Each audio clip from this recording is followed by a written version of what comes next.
नमस्कार विद्यार्थियों, हिंदू विधि की इस वीडियो श्रृंखला में आपका स्वागत है। आज हम हिंदू विवाह अधिनियम 1955 की धारा 5 के संबंध में चर्चा करेंगे। जैसा कि हमने पहले पढ़ा कि वर वधू द्वारा विधितः एक दूसरे को पति पत्नी के रूप में स्वीकार करना विवाह कहलाता है। हिंदू विवाह अधिनियम 1955 की धारा 5 में एक वैध हिंदू विवाह की आवश्यक शर्तों के बारे में प्रावधान किया गया है।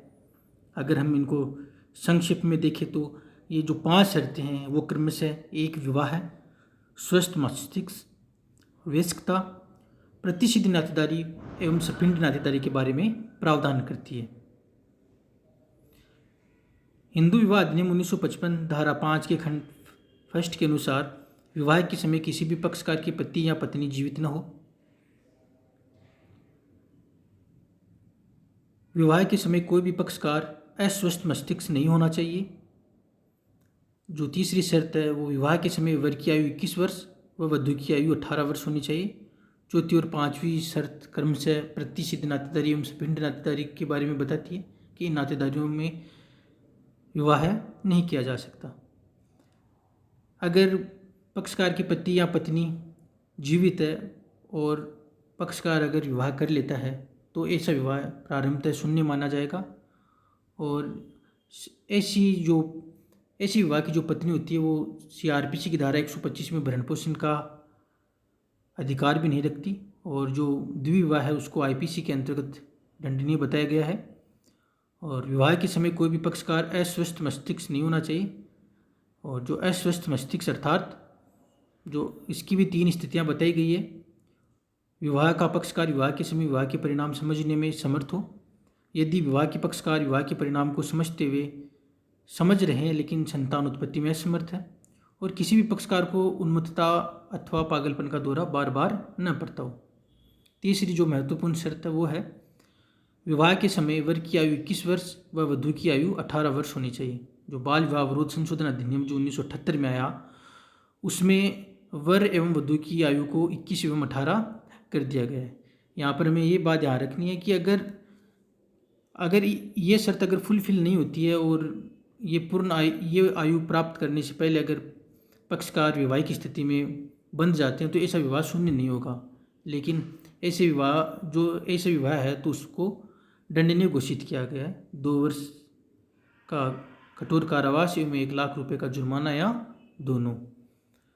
तो जो भी ऐसे विवाह जो संपन्न करवाता है ये जो माता पिता है तो इनके ऊपर ये एब्सोल्यूट लायबिलिटी डाली गई है कि वो पक्षकारों की कम आयु में शादी ना करवाए। शादी के लिए जो पक्षकारों की आयु है वो क्रमशः 21 एवं 18 वर्ष ही होनी चाहिए। वर्तमान में अभी चर्चा चल रही है कि इस आयु को भी बढ़ाया जाए। आने वाले दिनों में हम ये देख सकेंगे कि इस आयु में भी इजाफा हो सकेगा।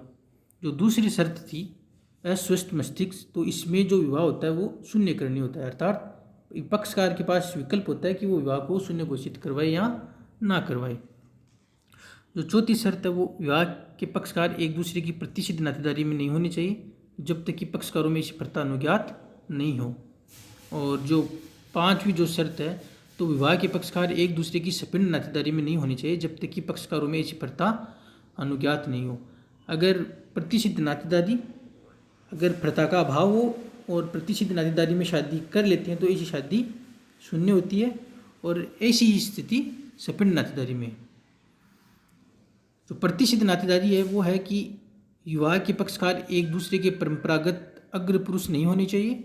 विवाह का कोई भी पक्षकार अपने पूर्वज या वंशज के पति पत्नी के साथ विवाह नहीं कर सकता।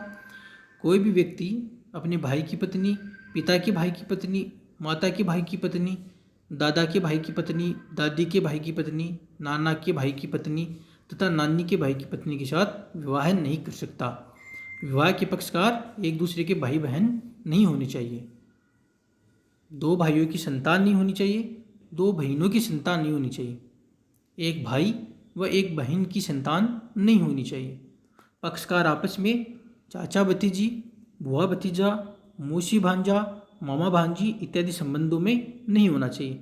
अगर इत्यादि संबंधों में अगर कोई शादी होती है और जहाँ पर रूढ़ एवं प्रथा इसकी इजाज़त नहीं देती है वहाँ पर ऐसा विवाह शून्य होगा, अर्थात विवाह अपना कोई स्टेटस नहीं रखेगा।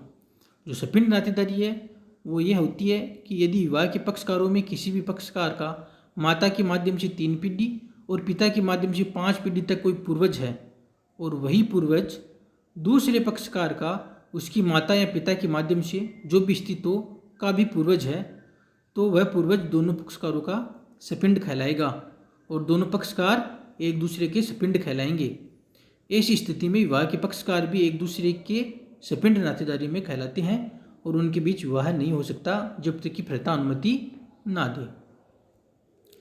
तो इनका जो हम वोलेशन करते हैं अगर इन शर्तों का, तो विवाह पर क्या प्रभाव होता है। तो शून्य विवाह है, तो हिंदू विवाह अधिनियम 1955 की धारा 11 में ऐसे विवाह बताए गए हैं जो हिंदू विवाह अधिनियम 1955 की धारा 5 के खंड 1, 4 एवं 5 की शर्त का उल्लंघन करके किया गया हो। शून्य विवाह में पक्षकारों को पति व पत्नी का दर्जा नहीं मिलता तथा विवाह के पक्षकार एक दूसरे के विरुद्ध वैवाहिक तथा सांपत्तिक अधिकार भी नहीं रखते। पक्षकारों से उत्पन्न संतान वैध मानी जाती है। इस संबंध में धारा 16 में प्रावधान किया गया है। जो पक्षकारों की जो संतान होती है उनको वैधता दी गई है। उन्हें उत्तराधिकार के रूप में माता या पिता की संपत्ति में अधिकार मिलता है, माता एवं पिता की संपत्ति में अधिकार मिलता है, जबकि जो उनके अन्य जो है उनमें उनको कोई भी अधिकार नहीं मिलता है।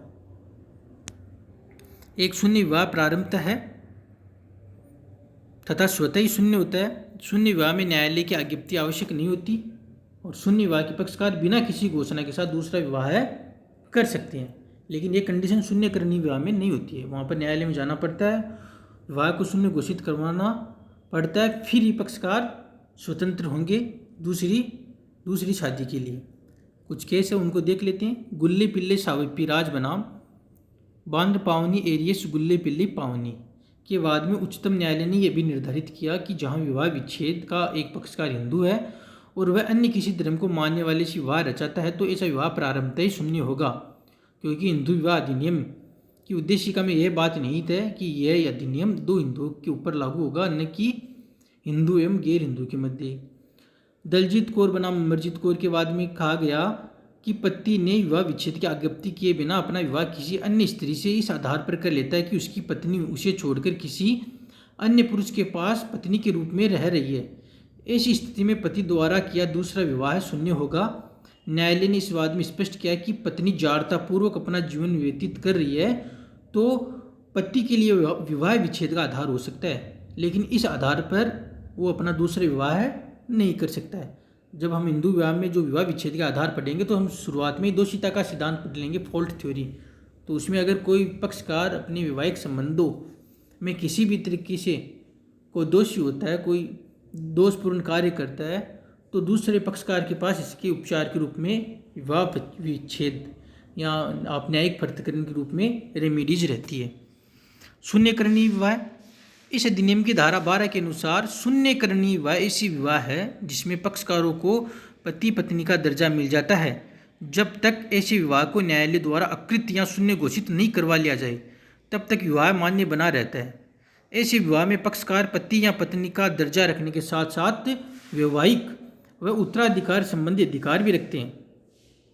ऐसी विवाह से उत्पन्न संतान वैध मानी जाती है। तो शून्यकरणीय और शून्य में संतानें जरूर से वैध होगी, लेकिन शून्य में पक्षकारों को आपस में वैवाहिक एवं सांपत्तिक अधिकार उपलब्ध नहीं रहते। अधिनियम की धारा 12 उपधारा 1 के अनुसार निम्नलिखित आधारों पर पक्षकारों का विवाह शून्यकरणीय होगा। जो आधार है वो इस प्रकार है कि पक्षकारों में से दोषी पक्षकार वो नपुंसक था, और यह कि पक्षकारों का विवाह हिंदू विवाह अधिनियम 1955 की धारा 5 के खंड 2 के उल्लंघन में किया गया, अर्थात अपराधी अस्वस्थ मस्तिष्क है। यह कि याचिकाकार की सहमति विवाह के समय बल कपट अथवा कर्मकांड की प्रकृति से सहमति प्राप्त की हो, अर्थात स्वतंत्र सम्मति नहीं है।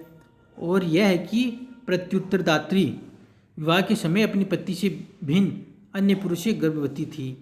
तो इन आधारों पर विवाह को शून्यकरणीय घोषित करवाया जा सकता है। धन्यवाद।